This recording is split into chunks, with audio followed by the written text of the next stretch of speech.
नमस्कार। आप सुन रहे हैं द बॉलीवुड रेडियो और मैं हूं आपके साथ आकाश। दोस्तों, ये किस्सा राजेश खन्ना और डिंपल कपाड़िया का है। राजेश खन्ना बॉलीवुड के सदाबहार अभिनेताओं में गिने जाते हैं। लुभावनी मुस्कान, चंचल शरारतें और चमकदार चेहरे वाले इस हीरो की लड़कियां जबरदस्त दीवानी थीं। बताने वाले तो यहां तक बताते हैं कि लोकप्रियता का आलम ऐसा था कि शाहरुख खान की मौजूदा लोकप्रियता को अगर 5 गुना कर दिया जाए। राजेश खन्ना की जिंदगी पर हाल ही में एक किताब सुर्खियों में, और किताब का नाम है Rajesh Khanna the untold story of India's first superstar. यह किताब पत्रकार यासिर उस्मान ने लिखी है और इसका हिंदी अनुवाद है कुछ तो लोग कहेंगे।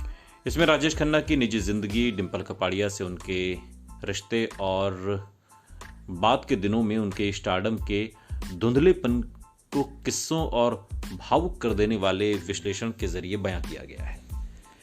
काका के प्रशंसकों के लिए यह किताब मस्ट रीड है और इस किताब का एक अंश है जिसमें डिंपल कपाड़िया और राजेश खन्ना के रिश्ते के बारे में बताया गया है कि यह रिश्ता एक तरह से खामोशी का रिश्ता था। स्टारडम एक मृग तृष्णा की तरह होता है। वो सुनहरा सा चमकता हुआ बेहद करीब नजर आता, मगर राजेश खन्ना जितना उसके पीछे भागते वो और भी दूर होता चला जाता। ये दौड़ राजेश खन्ना को हताश करती जा रही थी। ऐसे हालात में वो अपने आसपास एक दीवार सी खड़ी कर लेते थे, किसी को अपने करीब आने नहीं देते थे। डिंपल की करीबी रही एक मशहूर फिल्म पत्रकार ने उन दिनों डिंपल के हालात को बयां करते हुए लिखा, डिंपल की आंखों में अब इंतजार की एक उदास चाहत रहती थी। वो चाहती थी कि राजेश खन्ना उनके साथ वक्त बिताएं। राजेश खन्ना उनके पास नहीं होते थे और उन्हें पाने की चाहत और बढ़ती जाती थी। डिंपल ने एक लंबा इंटरव्यू देकर अपने दिल का हाल सुनाया था। इस इंटरव्यू के आधार पर आशीर्वाद, जो कि राजेश खन्ना का बंगला था, आशीर्वाद में गुजरते डिंपल के दिन रात की कहानी सामने आ गई थी। देर शाम जब राजेश खन्ना लौटते तो डिंपल के चेहरे पर मुस्कान आ जाती थी। अक्सर अपने मास्टर बेडरूम के बाहर टेरेस पर दोनों साथ साथ बैठते। राजेश खन्ना न जाने किस गहरी सोच में डूबे हुए एक के बाद एक सिगरेट खत्म करते जाते थे।